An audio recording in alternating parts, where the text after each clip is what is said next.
Assalamualaikum warahmatullahi wabarakatuh. Kembali lagi bersama Matematika Teman Kita. Hari ini kita akan belajar mengenai peluang. Yang belum subscribe, silahkan subscribe ya. Terima kasih.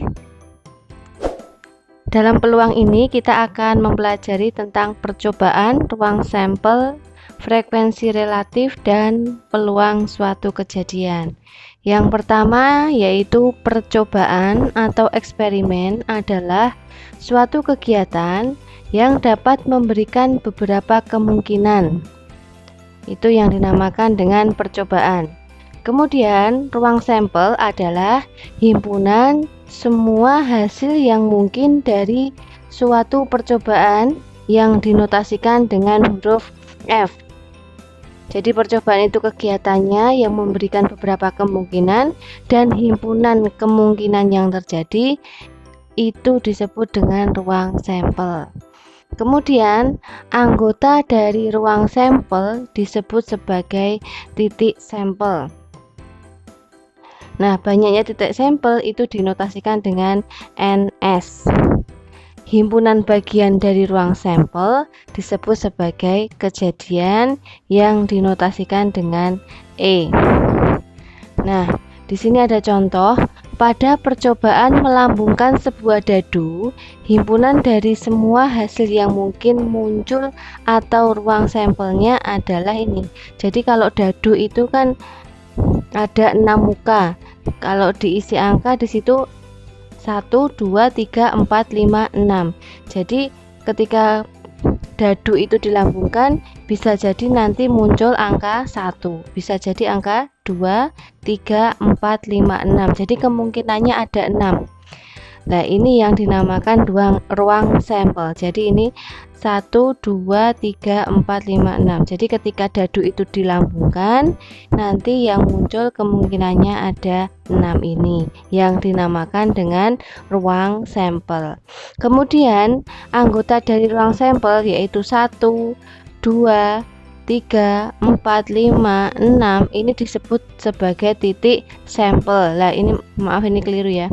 Untuk NS ini banyaknya titik sampel, ini bukan 2 tapi di sini 6. Jadi banyaknya titik sampel NS itu ada 6. Nah, himpunan bagian dari ruang sampel, jadi himpunan bagian dari sini, misalkan di sini kejadian munculnya mata dadu genap. Nah, di sini mata dadu genap berarti nanti 2, 4, 6. Di sini kejadian dinotasikan E, misal saya notasikan E, berarti nanti banyaknya kejadian yaitu muncul mata dadu genap, berarti di sini ada 3, yaitu terdiri dari 2, 4, dan 6. Kemudian selanjutnya ini ada contoh. 2 uang logam dilambungkan bersamaan. Tentukan yang A, ruang sampel dan banyaknya ruang sampel. Yang B, banyaknya titik sampel. Berarti untuk nomor 1, 2 uang logam. Kalau 1 uang logam itu terdiri dari angka dan gambar. Kalau 2 uang logam berarti nanti bisa kita buat tabel untuk mengerjakan nomor 1. Jadi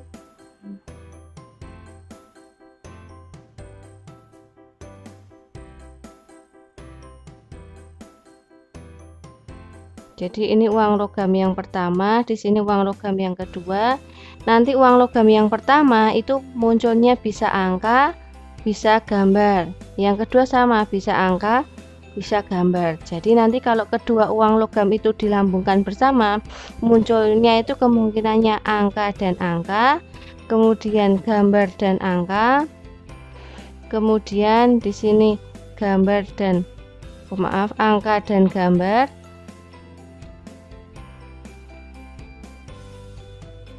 Ini angka dan gambar, kemudian kemungkinan yang terakhir yaitu munculnya gambar dan gambar.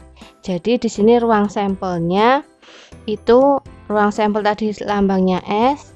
Jadi di sini terdiri dari angka-angka, kemudian gambar angka, kemudian angka gambar, kemudian yang terakhir gambar-gambar.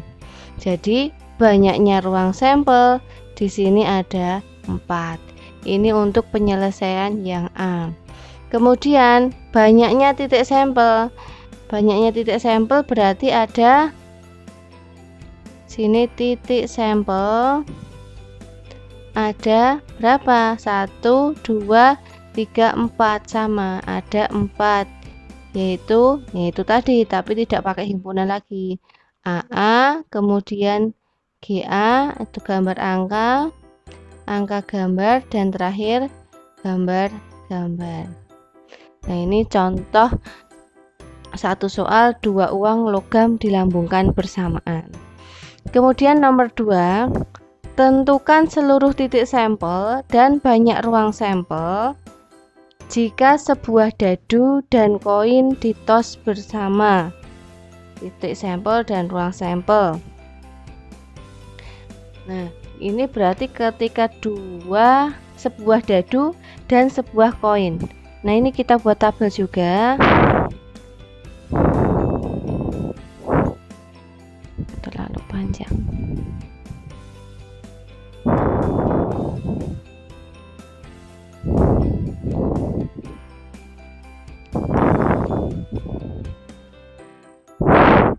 Jadi untuk yang pertama itu dadu, di sini dadu, ini koin. Koin itu terdiri dari angka dan gambar. Dadu itu terdiri dari angka 1, 2, 3, 4, 5, dan terakhir di sini 6. Nah, kemudian kita tuliskan berarti sini 1A, 2A, 3A, 4A. Ini artinya dadunya muncul angka 4, kemudian koinnya muncul angka. Ini 5A, di sini 6A. Kemudian 1G, 2G, 3G, 4G, 5G, dan 6G. Nah, ini tabelnya seperti ini. Berarti di sini nanti tentukan seluruh titik sampel dan banyak ruang sampel. Banyaknya ruang sampel berarti di sini nih semua 1, 2, 3, 4, 5, 6 dikalikan 2. Berarti di sini S-nya himpunan dari ruang sampel itu berarti 1A, kemudian 2A, 3A, 4A, 5A, 6A, kemudian 1G, 2G, 3G, 4G, 5G, dan 6G. Nah, sehingga di sini banyaknya ruang sampel yaitu ada 12.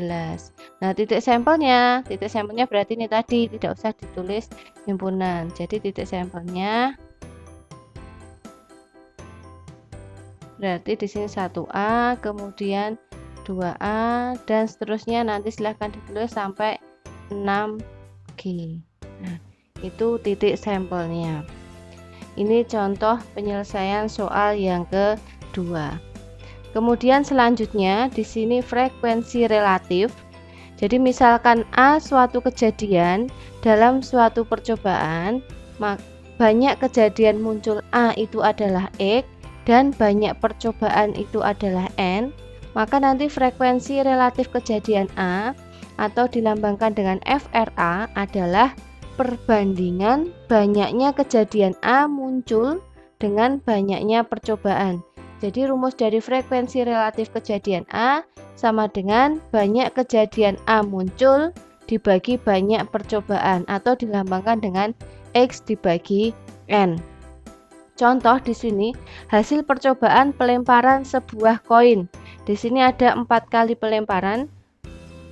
Ada 4 data ya. Yang pertama 10 kali pelemparan, munculnya angka itu 4 kali, munculnya gambar 6 kali. Pada 20 kali pelemparan, munculnya angka 12 kali, gambar 8 kali. Kemudian 30 kali pelemparan, angkanya 18 kali, gambarnya 12 kali. Dan pada 40 kali pelemparan, angka muncul 22 kali, gambar muncul 18 kali. Ini jadi kita melakukan percobaan, ternyata diperoleh data seperti itu. Nah, nanti dari data tersebut, misal dari pelemparan 20 kali, jadi misal di sini dari pelemparan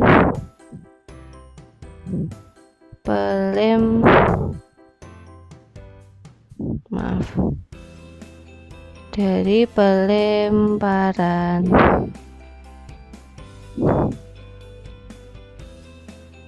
20 kali, nanti diperoleh FRA sama dengan, jadi A itu munculnya angka, frekuensi relatif kejadian A itu muncul angka, di sini saya misalkan A, berarti ketika 20 kali muncul angkanya 12. Kemudian seluruh kejadiannya 20. Dan FRG yaitu frekuensi relatif muncul gambar, berarti ini. Berarti di sini 8 per semua kejadiannya 20. Misal dari pelemparan 40 kali di sini. Berarti di sini FRA ini sama dengan, nah ini 22 dibagi banyaknya pelemparan 20, dan frekuensi relatif gambar pada 40 kali pelemparan berarti di sini 18 per 40. Itu contoh untuk menyelesaikan frekuensi relatif suatu kejadian. Kemudian sekarang masuk ke peluang suatu kejadian. Jadi misalkan suatu percobaan mempunyai ruang sampel yang berhingga banyaknya, dan setiap titik sampel mempunyai kesempatan yang sama untuk muncul, maka peluang kejadian A itu dinyatakan sebagai PA, yaitu peluang A sama dengan NA, banyak anggota A dalam ruang sampel, atau kejadian yang dimaksud dibagi dengan NS, banyaknya ruang sampel. Jadi rumus peluang ini, PA itu sama dengan NA dibagi NS. Nah, nanti contoh soalnya setelah ini. Kemudian di sini saya jelaskan dulu tentang frekuensi harapan suatu kejadian. Frekuensi harapan suatu kejadian dari suatu percobaan adalah hasil kali peluang kejadian tersebut dengan banyaknya percobaan. Nah, frekuensi harapan FHA, kalau frekuensi relatif tadi FR, kalau frekuensi harapan itu FHA sama dengan PA dikalikan N. FHA itu frekuensi harapan yang diinginkan, PA itu peluang kejadian A, dan N banyaknya percobaan yang dilakukan. Nah, sekarang ada soal sebuah dadu dilempar sebanyak 120 kali. Tentukan A peluang muncul mata dadu 5. Nah, tadi kalau sebuah dadu dilempar berarti ruang sampelnya itu 1, 2, 3, 4, 5, 6. Kemudian di sini NS-nya berarti ada 6. Untuk soal yang A, peluang muncul mata dadu 5. Misalkan yang A ini saya misalkan A kejadian muncul, saya misalkan A ya, muncul mata dadu 5. Berarti himpunan dari A muncul mata dadu 5, berarti di sini hanya 5. Sehingga di sini NA-nya jumlah dari himpunan A hanya ada 1. Nah, bisa dicari peluang A. Peluang A tadi rumusnya apa? NA dibagi NS. Sehingga di sini NA-nya 1, NS-nya 6.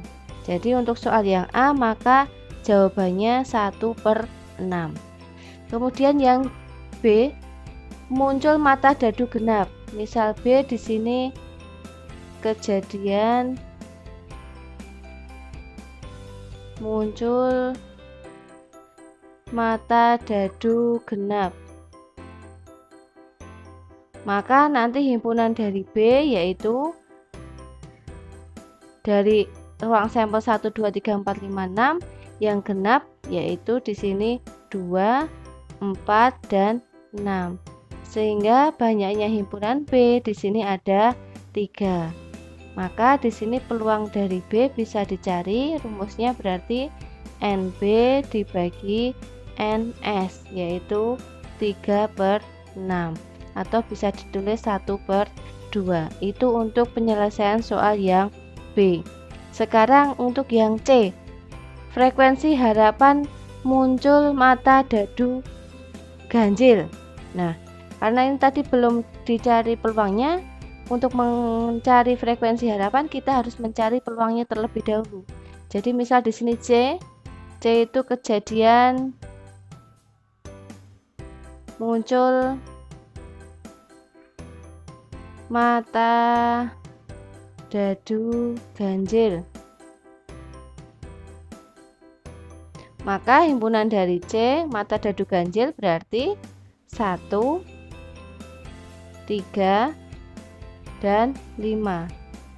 Maka banyaknya himpunan C yaitu di sini ada 3, sehingga peluang C-nya itu berarti NC dibagi NS. NC-nya 3, NS-nya 6 atau bisa ditulis 1/2. Ini peluang munculnya mata dadu ganjil. Nah, yang dicari frekuensi harapan muncul mata dadu ganjil berarti sini frekuensi harapan dari C. C tadi kejadian muncul mata dadu ganjil. Rumusnya peluang dari C dikalikan banyaknya percobaan. Berarti di sini setengah dikalikan 60. Maka hasilnya 30 untuk frekuensi harapan dari muncul mata dadu ganjil. Nah, nanti yang D, frekuensi harapan muncul mata dadu prima, silahkan kalian kerjakan dan bisa kalian tuliskan jawabannya di kolom komentar. Nah, itu pembahasan untuk soal peluang. Sekarang di sini selanjutnya komplement suatu kejadian. Jadi misalkan diketahui ruang sampel itu S, kejadiannya A, dan kejadian bukan A itu dinotasikan dengan A pangkat C atau dibaca A komplement. Jadi A pangkat C itu dibaca A komplement, artinya bukan dari himpunan A. Jadi banyak kejadian bukan A itu N A komplement sama dengan ruang sampel, banyaknya ruang sampel dikurangi banyaknya kejadian A. Atau peluang dari A komplement itu sama dengan 1 dibagi dari peluang kejadian A. Jadi misal tadi tadi dadu itu ruang sampelnya itu kan 1, 2, 3, 4, 5, 6. Kemudian A itu misal di sini A itu mata dadu genap, berarti 2, 4, 6. Nah, di sini yang dinamakan dengan A komplement berarti bukan dari anggota himpunan A tapi masuk dalam ruang sampel, yaitu di sini 1, 3, dan 5. Nah, kalau ini S-nya ini ruang sampel 1, 2, 3, 4, 5, 6, A-nya itu anggota bilangan genap. Bilangan genap 2, 4, 6. Nah, A komplementnya berarti bukan bilangan genap, artinya di sini bilangan ganjil yaitu 1, 3, 5. Itu yang dimaksud dengan komplement suatu kejadian. Nah, di sini ada soal peluang Rina naik kelas adalah 0,72. Tentukan peluang Rina tidak naik kelas. Nah, di sini tadi untuk peluang A komplement ini sama dengan 1 dikurangi peluang A. karena peluang itu maksimalnya 1 dan jadi peluang kejadian A itu maksimalnya 1 dan minimumnya 0. Kalau 1 ini yang dinamakan dengan kejadian pasti. Nah, kalau 0 ini yang dinamakan dengan kejadian mustahil. Jadi tidak mungkin peluang itu hasilnya 2. Jadi nanti kalau kalian mengerjakan peluang kok hasilnya lebih dari 1, oh berarti jawaban kalian masih keliru. Nah, kembali ke soal, peluang Rina naik kelas adalah 0,72. Tentukan peluang Rina tidak naik kelas, berarti komplement. Peluang A komplement rumusnya 1 dikurangi peluang A. Sehingga di sini peluang A komplement ini sama dengan 1 dikurangi peluang A itu 0,72. Tinggal dikurangkan saja, maka di sini peluang Rina tidak naik kelas yaitu 0,28. Jadi di sini peluang Rina tidak naik kelas adalah 0,28. Nah, ini untuk pembelajaran kita kali ini. Silahkan dipahami, dipelajari. Nanti yang belum paham bisa kalian tanyakan, bisa lewat WhatsApp, bisa lewat kolom komentar, bisa lewat classroom atau manapun. Silahkan ditanyakan. Kemudian yang belum subscribe silahkan subscribe, like, dan share ya. Terima kasih. Apabila ada salah saya mohon maaf. Wassalamualaikum warahmatullahi wabarakatuh.